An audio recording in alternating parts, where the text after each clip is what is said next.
अस्सलाम वालेकुम।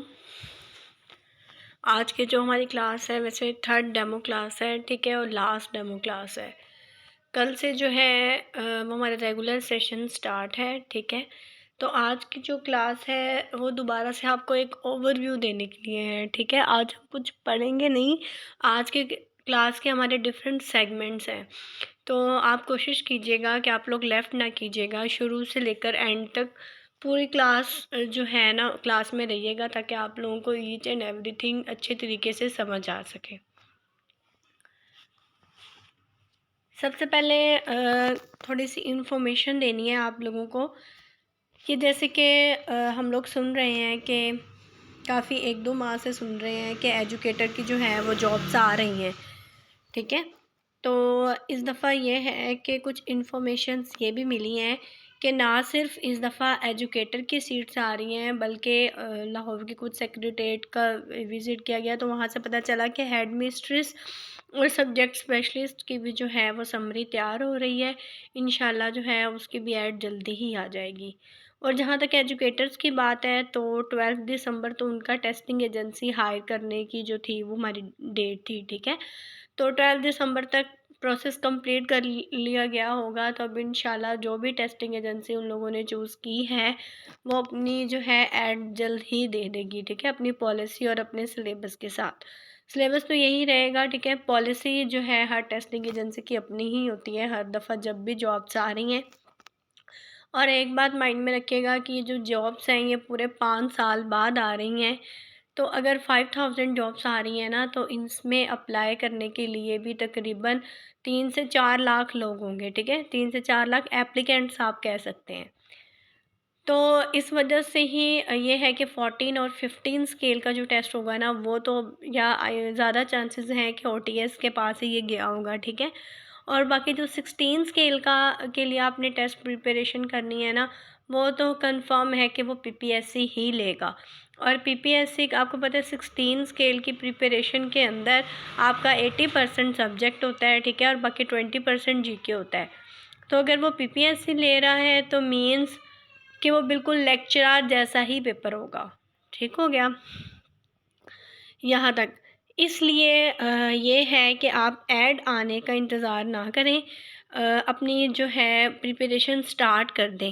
वो कहते हैं ना कि राइट टाइम राइट डिसीजन, के राइट टाइम में अगर राइट डिसीजन ले लिया जाए तभी कामयाबी जो है वो आपके कदम चूमती है। तो जो लोग ये कहते हैं कि अभी ऐड नहीं आया है, जब ऐड आएगा तो हम तब प्रिपरेशन कर लेंगे, तो ऐसा नहीं होता है, ठीक है। अब आपको आप बस बात ज़हन में ये रखें कि आपने जब एजुकेटर्स की ये सीट्स या जो भी जनरल टेस्ट की प्रिपरेशन या एजुकेटर की जो सीट्स आ रही हैं, आपका 3 या 4 लाख लोगों के साथ कंपटीशन होगा। तो अगर आपकी तैयारी बहुत कह लें कि बहुत ज़्यादा वाली अच्छी होगी, तब भी आप उनसे कम्पीट कर सकेंगे, अदरवाइज़ नहीं कर सकेंगे। और जहाँ तक जनरल टेस्ट की बात है, तो जो पीपीएससी के जनरल टेस्ट होते हैं तो उनके भी अपकमिंग जॉब्स, ठीक है, केनाल पटवारी की जॉब्स भी आ रही हैं, उसके अलावा असिस्टेंट की भी अपकमिंग 70 सीट्स आ रही हैं। तो उसके लिए जो जीके का पेपर तैयार करने के लिए भी समझ लें कि वहाँ भी बहुत ज़्यादा एप्लीकेंट्स होते हैं। ऐसे 13-14 सीट्स के लिए 10 से 12 हज़ार लोग अक्सर होते हैं, तो उनके साथ कम्पीट करना भी बहुत ज़्यादा मुश्किल होता है। तो ऐड आने का इंतज़ार ना करें, अपनी प्रिपरेशन जो है स्टार्ट कर दें। अच्छा, इसके अलावा हम ना कुछ प्रिपरेशन करने से पहले अपना माइंडसेट बना लें। सबसे पहला तो माइंड आपका ये होना चाहिए कि जो कुछ भी है वो अल्लाह ताला की तरफ से ही है, ठीक है। अल्लाह ताला की रहमत पे यकीन रखें, आप में प्राउडनेस नहीं होनी चाहिए। और जो अल्लाह ताला की रहमत से उम्मीद लगाते हैं, ठीक है, तैयारी करते हैं, तो वो ज़रूर कामयाब होते हैं। तो इसलिए भी आप लोगों से के भी है कि आप लोग प्राउडनेस ना करें, कभी ना सोचें कि हमारी बहुत ज़्यादा तैयारी है, ठीक है। अल्लाह ताला की रहमत से उम्मीद लगाएं, इंशाल्लाह आप लोग सब ज़रूर कामयाब होंगे। नेक्स्ट ये है कि अपनी एबिलिटीज़ पर बिलीव करें, बिलीव इन योर एबिलिटीज़। ये आपका माइंडसेट बनाने की मैं कोशिश कर रही हूँ कि आप प्रिपरेशन से पहले अपना एक माइंडसेट बना लें। जब आपका एक माइंडसेट बना होगा ना, तो तब आप प्रिपरेशन बहुत अच्छी कर सकते हैं। तो अपने एबिलिटीज़ पर बिलीव करें, अपना बेस्ट परफॉर्म करें, बाकी आप अल्लाह पे छोड़ दें, ठीक है। अपनी एबिलिटीज़ पर यकीन करना चाहिए और आगे बढ़ें। पीछे मुड़कर ना देखें कि हमें पीछे कितनी फेलियर हो गई। हमने टेस्ट दिया था तो हमारा पास नहीं हुआ, अब देंगे तो कैसे पास हो जाएगा, ठीक है? ऐसा नहीं सोचना चाहिए, पीछे मुड़ के ना देखें। अपनी एबिलिटीज़, अब ये तो ज़ाहिर-सी बात है कि सारे इंसान एक जैसे नहीं हैं, लेकिन जितनी एबिलिटीज़ आपके अंदर हैं, उनको यूटिलाइज़ करें, उनको यूटिलाइज़ करते हुए अपनी तैयारी करें और बाकी अल्लाह पे छोड़ दें, इंशाल्लाह आप लोग ज़रूर कामयाब होंगे। अब थर्ड बात आ जाती है एफ़र्ट्स, एंडलेस एफ़र्ट्स, कि बहुत ज़्यादा एफ़र्ट्स करें, रुकें नहीं, जारी रखें अपनी एफ़र्ट्स को, ठीक है? जैसे एग्ज़ाम्पल ले लें कि पानी जो है, वो चलता रहता है, चलता रहता है। हाँ, ये है कभी उसकी स्पीड कम हो जाती है, कभी ज़्यादा हो जाती है, लेकिन वो रुकता नहीं है। इसलिए आप भी अपनी कोशिशों को जो है वो जारी रखें। आपकी कोशिशें कभी कम होंगी, कभी ज़्यादा हो जाएँगी, ठीक है? तो ये ना कहें कि नहीं मंज़िल तो बहुत दूर है, ये पेपर बहुत टफ़ है, ये मैं तैयार नहीं कर सकती या कर सकता, तो ये ना सोचें, ठीक है? बल्कि आगे आप जो है वो बढ़ते जाएँ। तो अपनी पूरी एफ़र्ट्स दें प्रिपरेशन को। नेक्स्ट चौथी बात है कॉन्फिडेंस की। अपने कॉन्फिडेंस को बिल्ड करें। जो चीज़ें मतलब आप ड्यूरिंग स्टडी में मिस कर गए थे, उन्हें भी अब साथ-साथ दोबारा करें। जैसे कि हमें पता है कि हर इंस्टीट्यूशन का अपना तरीका है, डिफरेंट यूनिवर्सिटीज़ का डिफरेंट सिलेबस है।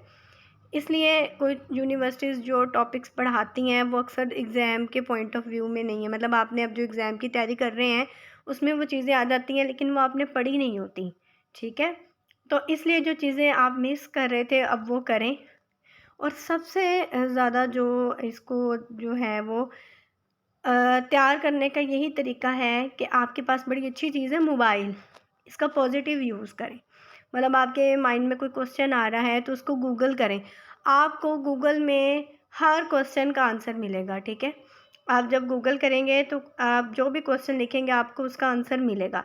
ये सबसे अच्छा तरीका है प्रिपरेशन करने का। अपने मोबाइल को जो है वो अपने एजुकेशन पर्पज़ के लिए यूज़ करें। ये नहीं कहते कि आप बाकी चीज़ें ना करें, बाकी चीज़ें भी करें, मतलब इंस्टाग्राम यूज़ करें, फ़ेसबुक यूज़ करें, जैसे भी आप टिकटॉक, लेकिन उन्हें मिनिमाइज़ कर लें कि अपना ज़्यादा से ज़्यादा टाइम जो है वो प्रिपरेशन को दें। उन्हें भी करें, लेकिन जो है इन चीज़ों को जो है अपनी प्रेफ़रेंस दें। पहले ही मतलब और अगली बात ये आ जाती है कि ज़्यादा यूँ ढंढोरा मत पीटें कि मैं इस चीज़ की तैयारी कर रहा हूँ या मैं इस चीज़ की तैयारी कर रही हूँ, क्योंकि अक्सर ये होता है कि नज़रें बद भी लग जाती है, ठीक है? तो ज़्यादा ढंढोरा मत पीटें, अपने बस एम्स के साथ आगे बढ़ते जाएँ, किसी को ज़्यादा बताएँ मत। ये नहीं मैं कह रही कि किसी की हेल्प ना करें, हेल्प करें, लेकिन ज़्यादा ये ना कहें कि मैंने इतनी तैयारी कर ली है तो मैंने इतनी कर लिया है, किसी को मत बताएँ। राज़दारी से तैयारी करें और इंशाल्लाह आप लोग कामयाब होंगे। 5वीं चीज़ है लर्निंग विद एन्जॉयमेंट, ठीक है? शौक़ से पढ़ें, बददिली से पढ़ेंगे ना तो आप कभी भी कामयाब नहीं होंगे। पढ़ने को अपना पैशन बना लें, ज़हन बना लें कि मैंने ना नई चीज़ें सीखनी है। जब आप इस माइंड सेटअप से पढ़ने के लिए बैठेंगे ना तो इंशाल्लाह आप कुछ ना कुछ सीखेंगे। अगर आप बददिली से बैठेंगे ना तो आप थक जाएँगे, आपको कुछ नहीं पता चलेगा। इसलिए इसके लिए बेहतरीन तरीका ये है कि उन चीज़ों से शुरू करें जो आपको आती हैं, तब आप थकेंगे नहीं और फिर साथ जो हैं वो अपनी न्यू चीज़ें ऐड करते जाएँ। साइकोलॉजिकल जैसे वो बिहेवियर है, ईज़ी टू डिफ़िकल्ट, ईज़ी में वो चीज़ें आती हैं ना जो आपने पहले पढ़ी होती हैं, आपको वो चीज़ें ईज़ी लगती हैं, और जो आपके लिए चीज़ें नहीं होती हैं वो आपको डिफ़िकल्ट लगती हैं। इसलिए जो चीज़ें आपने पहले पढ़ी हुई हैं उन्हें पहले पढ़ें और फिर साथ न्यू चीज़ें ऐड करते जाएँ, तो आपको जो है आपका पढ़ने से आप थकेंगे नहीं। बेहतर है कि आप अपने नोट्स बना लें, ठीक है? फिर जब आप अपने नोट्स बनाएँगे, आपके हाथों से जो चीज़ गुज़रेगी ना वो आपको कभी नहीं भूलेगी, ठीक है? हाथ और माइंड का कोऑर्डिनेशन ऐसा है कि जब कोई चीज़ आप पढ़ रहे हैं और उसको लिख रहे हैं, अपने हाथ से गुज़ार रहे हैं, तो वो चीज़ आप कभी भी नहीं भूलेंगे। वो ज़्यादा ज़हन में बैठेगी आपके। फिर जब पेपर्स होंगे या टेस्ट हो रहा है तो आप अपने नोट्स को जस्ट एक दफ़ा रीड कर लेंगे, तो आपको सारी तैयारी हो जाएगी। छठी चीज़ आ जाती है कि don't listen to other failure stories. आपको कोई कहता है कि मेरे एरिया में तो कभी किसी ने टेस्ट पास नहीं किया, या मेरे एरिया में तो ये नहीं है, मतलब नहीं किसी ने पास किया, ये नहीं पास होता, तो ये चीज़ें ना सोचें, ठीक है? जब आप ये सोचने बैठ जाएंगे ना तो फिर आप आगे नहीं बढ़ सकते। अब पता है हमारे सोसाइटी का एक यही है कि ज़्यादा नेगेटिव चीज़ों को जो है ना वो आगे लाया जाता है। मीडिया में भी आप न्यूज़पेपर्स में भी देख लें या मीडिया आप कुछ हेडलाइंस भी सुन रहे हैं तो आपको ज़्यादा नेगेटिव चीज़ें सुनने को मिलेंगी कि लोग सक्सेस स्टोरीज़ को आगे नहीं लाते हैं, ठीक है? ज़्यादा नेगेटिव चीज़ों को आगे लाते हैं। तो इसलिए सक्सेस स्टोरीज़ को देखें, ज़्यादा फेलियर स्टेटमेंट्स पे जो है ना वो आप तवज्जो ना दें। बी प्रैक्टिकल, चीज़ों को समझने की कोशिश करें, ठीक है? अपने नॉलेज को जो है वो प्रैक्टिकली यूज़ करें। मतलब कि अपना एक टाइम टेबल बना लें कि आपने 3 घंटे पढ़ना ही पढ़ना है, 3 घंटों को फ़िक्स कर लें। जो इंसान अपने 24 घंटों को प्रैक्टिकल तरीके से इस्तेमाल करता है ना, उसकी ज़िंदगी मतलब वो प्रैक्टिकली बहुत बेहतर हो जाता है। जैसे कि 24 घंटों का आप शेड्यूल बना लें, फिर उसमें से आप देख लें कि ये आपके टाइम वेस्टर्स थे, ये चीज़ें आपका टाइम बहुत ज़्यादा वेस्ट कर रही थी, तो उसको अपने टाइम टेबल से निकाल लें, तो इंशाल्लाह आपके लिए बहुत ज़्यादा टाइम बच जाएगा आपके पास पढ़ने के लिए। नेक्स्ट अपॉर्चुनिटी, वही जो मैंने पहले बात की थी कि एप्लीकेंट्स की बहुत बड़ी तादाद होगी, तो अब आपको अगर अपॉर्चुनिटी मिलनी जा रही है तो आप उसको ज़ाया मत करें, ठीक है? प्रिपरेशन करें, ऐड आने का इंतज़ार ना करें, अपनी बहुत अच्छी प्रिपरेशन करें और अपनी अपॉर्चुनिटी को ज़ाया ना होने दें। फिर नेक्स्ट आ जाता है वर्ड, एक बात है कि गुजरी हुई ज़िंदगी को सामने रखते हुए नई चीज़ें प्लान करें। अब आपने पीछे देखा होगा, आपने अगर कोई टेस्ट दिया है, वो नहीं पास हुआ, वो फेल हो गया, ठीक है? तो अब आप उसको सामने रखते हुए कि उसमें क्या वीक पॉइंट्स थे, उसको तलाश करने की कोशिश करें और फिर उसके अकॉर्डिंग तैयार करें, ठीक है? अपनी ज़िंदगी को बेहतर बनाने की कोशिश करें। हमारे पेरेंट्स हमें बहुत समझाते हैं लेकिन एक टाइम पे हमें समझ नहीं आती, लेकिन बाद में जब टाइम गुजर जाता है तब इंसान को समझ आती है। इसलिए आप जितनी अच्छी मेहनत करेंगे उतनी अच्छी कामयाबी आपको मिलेगी, ठीक है? तो ये बातें बताने का आपको जस्ट इतना मकसद था कि आपका एक माइंडसेट बन जाए प्रिपरेशन के लिए। नेक्स्ट जो कैटेगरीज़ ये मैं एजुकेटर्स का बता रही हूँ, ठीक है? कि जो साइंस ग्रुप वाले लोग हैं ना, उनका 50% सब्जेक्ट में से आएगा, ठीक है? जो उनके अगर किस बायोलॉजी, फ़िज़िक्स और केमिस्ट्री आ जाती है साइंस सब्जेक्ट्स में, प्लस 50% उनका जनरल नॉलेज होगा। और जो जनरल आर्ट्स वाले हैं या जनरल पेपर वाले हैं, उन्होंने तो 100% जीके तैयार करना है। जो आर्ट्स ग्रुप वाले हैं और जो जनरल टेस्ट प्रिपरेशन वाले हैं, उन्होंने 100% अपना जीके तैयार करना है और जीके में 10 सब्जेक्ट्स आ जाते हैं, ठीक है? फिर रिकमेंडेड कोर्स वर्क कि आप कहाँ से तैयारी करें। 6 to 12th जनरल सब्जेक्ट्स तैयार करें अपनी। उसके अलावा ग्रामर की बुक्स ले लें, एक उर्दू ग्रामर ले लें, एक इंग्लिश ग्रामर ले लें, ठीक है? कारवान जीके की कारवान बहुत अच्छी बुक है, आप वहाँ से भी प्रिपरेशन जो है वो कर सकते हैं। नेक्स्ट वेबसाइट्स, बहुत से ऑथेंटिक वेबसाइट्स हैं, पाक एमसीक्यूज़ है, एमसीक्यूज़ मेट है, टॉपर्स.com है, एग्ज़ाम विडा है, ठीक है? आप इन सारी वेबसाइट से एमसीक्यूज़ की प्रैक्टिस कर सकते हैं। बहुत अच्छी तैयारी हो जाती है इन वेबसाइट से भी। फिर आप कोई डिस्कशन ग्रुप्स जॉइन कर लें, जहाँ पे डिस्कशंस होती हों, तो उनसे भी जो है वो कॉन्सेप्ट्स जो हैं वो बहुत ज़्यादा क्लियर होते हैं। तो 6 से 12 तक के जनरल सब्जेक्ट्स को पढ़ें, ग्रामर बुक्स पढ़ें, कारवान की पढ़ लें, इसके अलावा और भी वन लाइनर बुक्स भी हैं, वो भी मार्केट में अवेलेबल हैं, वो भी बहुत अच्छी बुक्स हैं। वेबसाइट्स को कंसल्ट करें, ठीक है? डिस्कशन ग्रुप्स जॉइन कर लें, तो ये आपके पास कोर्स वर्क आ जाता है। नेक्स्ट स्टडी कैसे करें, अभी जो मैंने पीछे बताया कि 6 to 12 तक जनरल सब्जेक्ट्स कर लें, तो ये आपका बेसिक स्टडी में आ जाता है। आप बेशक जीके की प्रिपरेशन कर रहे हैं, आप बेशक एजुकेटर्स की जॉब के लिए प्रिपरेशन कर रहे हैं, आप पहले बेसिक स्टडी करें, ठीक है? 6 to 12 तक सारी बुक्स को, जो जनरल सब्जेक्ट्स हैं उनकी बुक्स को थॉरोली स्टडी करें। नेक्स्ट फिर पास पेपर्स को देखें, आपको पता चलेगा अच्छा ये चीज़ें अब रह गई हैं। पास पेपर्स देख के आइडिया हो जाएगा ये चीज़ें मैं पढ़ चुका हूँ या पढ़ चुकी हूँ, अब बाकी ये रह गए हैं, तो फिर उसको कहीं और से पढ़ें। फिर नेक्स्ट प्रैक्टिस करें, आपके पास कारवान की बुक हो, वन लाइनर बुक हो, कोई भी और बुक हो, उससे जो है उसकी प्रैक्टिस करें। इसके अलावा डेली डोजेज़ में करंट अफेयर्स आता है। अब जो करंट अफेयर्स है ना, उसको डेली बेसिस पे करें, साथ साथ करते जाएं, तो आपके जो डेली करंट अफेयर्स हैं वो साथ साथ कवर होते जाएंगे। अब रिकमेंडेड टाइम टेबल क्या है कि 40 डेज़ आप ऐसे अपना बना लें, जैसे हमने अपना 75 डेज़ का जीके का सेशन रखा हुआ है और 60 डेज़ का एजुकेटर्स का सेशन रखा हुआ है। तो अगर आप खुद से पढ़ना चाह रहे हैं घर में, तो उसके लिए आप ऐसे कर लें कि हमने 40 डेज़ बेसिक स्टडी करनी है और फिर 30 डेज़ उसकी प्रैक्टिस करनी है। अपना टाइम टेबल बना लें इसी तरीके के साथ और फिर आगे कंटिन्यू रखें जब तक आपका टेस्ट नहीं हो जाता। उसके बाद ये मैंने अपनी पहली डेमो क्लास में भी ज़िक्र किया था, तो जो जिन लोगों ने पहली नहीं ली थी तो उनके लिए आज लास्ट है, तो कुछ पढ़ेंगे नहीं, जस्ट जनरल बातें ही डिस्कस करनी है। तो ये जीके की प्रिपरेशन के लिए मैंने बताया था, ये आप लोगों के पास कोर्स वर्क है, ठीक है।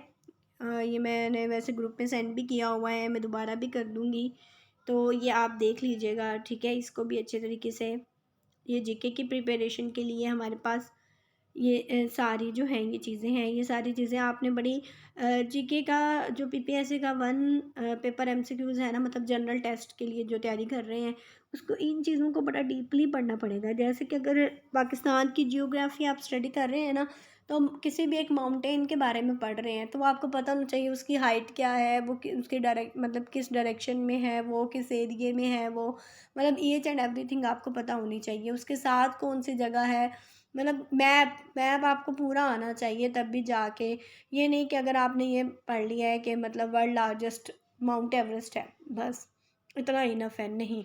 माउंट एवरेस्ट किधर है, उसकी कितनी मतलब लंबाई है, या वो उसके साथ कौन सी जगह पाई जाती है, ये सारी चीज़ें आपको पता होंगी, तभी जाकर आप जनरल टेस्ट में अपनी जगह बना सकते हैं।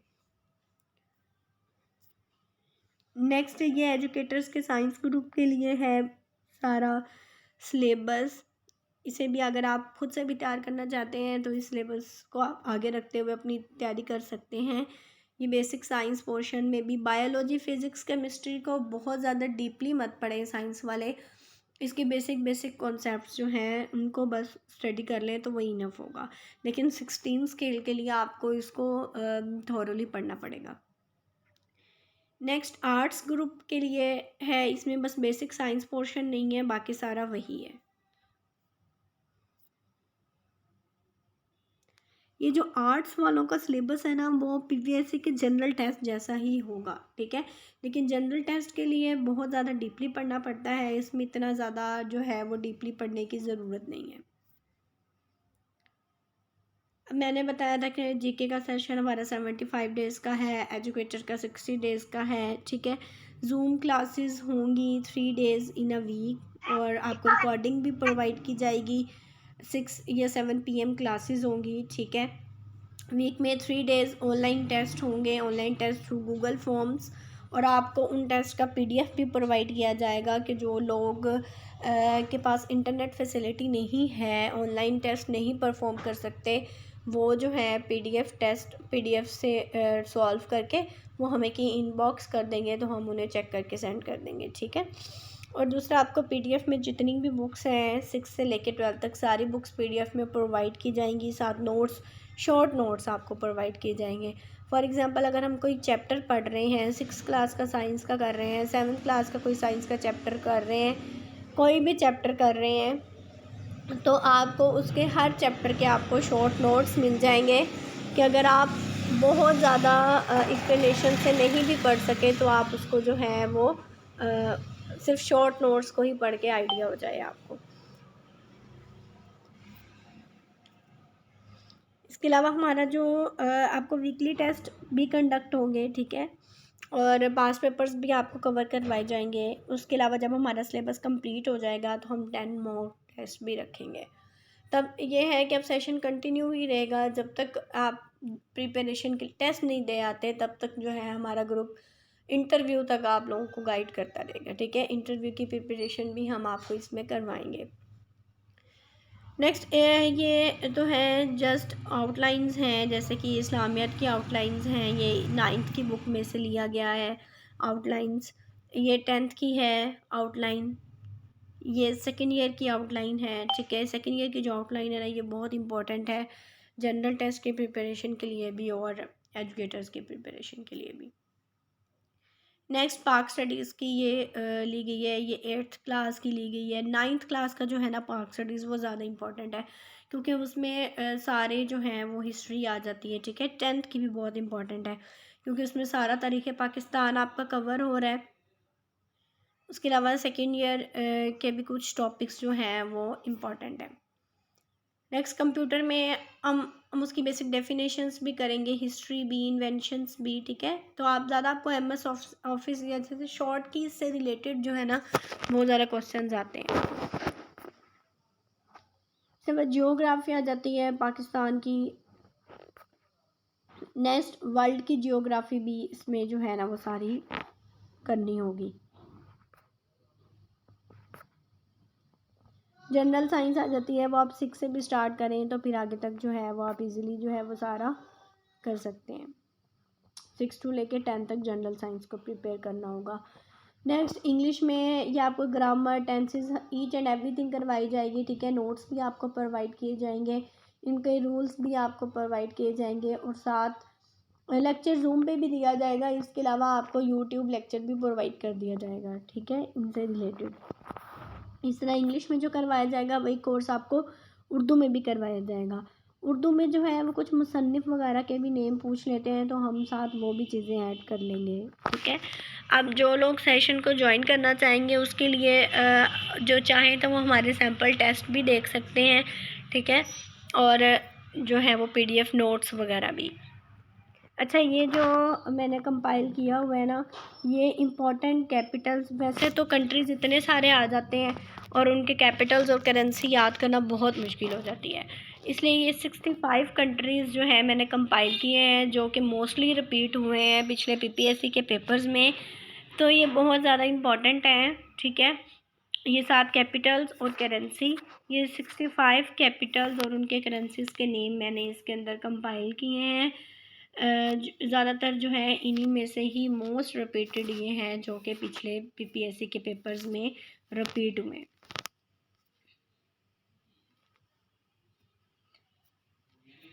तो ये भी मैं ग्रुप में सेंड कर दूंगी। इसके अलावा ये तो इस तरह के नोट्स आपको जो हैं वो प्रोवाइड किए जाएंगे, शॉर्ट नोट्स प्रोवाइड किए जाएंगे, ठीक है। ये हम अपनी फर्स्ट डेमो क्लास में भी वैसे डिस्कस कर चुके थे। इस तरह के शॉर्ट नोट्स जो हैं वो आपको रेगुलर सेशन के अंदर हर चैप्टर वाइज आपको नोट्स प्रोवाइड किए जाएंगे। इस तरह ये भी हम लोगों ने डिस्कस किया था कल की क्लास में, ठीक है। ये ऐसे मैंने पाक स्टडीज़ के सेकंड चैप्टर को जो है वो सारा कंपाइल किया था। तो आप जस्ट इन नोट्स को भी जस्ट पढ़ लेंगे, आप अपने अपने इसको देख के अपने नोट्स भी बना सकते हैं, ठीक है। तो आपकी बहुत अच्छी तैयारी हो जाएगी इसके साथ। इस तरह आपको इंग्लिश के नोट्स भी सारे जो है वो प्रोवाइड किए जाएंगे विद एक्सरसाइजेस, ताकि आप लोग जो है इनकी प्रैक्टिस भी कर सके। और इस तरह के जो हैं GK ट्रिक्स भी आपको प्रोवाइड किए जाएंगे, ताकि जो बहुत ज़्यादा डिफ़िकल्ट चीज़ें हैं, जैसे किसी के कंट्रीज़ के नेम्स याद करने होते हैं, वो बहुत ज़्यादा मुश्किल हो जाते हैं, तो ये भी जो है वो आप इजीली इनको जो है वो रिमेंबर कर सकें। तो ये सारे कुछ GK के ट्रिक्स हैं, जैसे ये एशियन कंट्रीज़ को रिमेंबर करने का ट्रिक है, ये कल हम लोगों ने बड़ा एक्सप्लेन से जो है डिस्कस किया था अपनी डेमो क्लास में। तो ये जस्ट आपको दिखाने का मकसद ये है ताकि आपको पता चल सके कि अगर आप सेशन ज्वाइन करते हैं तो उसमें किस तरह की सर्विसेज आपको प्रोवाइड की जाएंगी।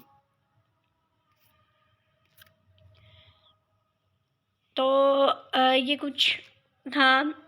वैसे पढ़ना रेगुलर सेशन जो है वो हमारा कल से स्टार्ट है, ठीक है। जो हमारे पेड मेंबर्स होंगे उनके साथ हम डेट और डे वाइज टाइम टेबल जो है वो शेयर कर दिया जाएगा। मैंने पहले बताया था कि इसके अलावा जो है अब जो लोग रजिस्ट्रेशन करवाना चाहते हैं वो आज रात तक जो है वो अपना जो है मुझे अपना नेम कंफर्म कर दें, ताकि मैं उन्हें ग्रुप में ऐड कर दूं, ताकि उन्हें कल की सारी अपडेट्स मिल सकें, ठीक है। और आज के लिए बस इतना ही है, ये हमारी लास्ट डेमो क्लास थी।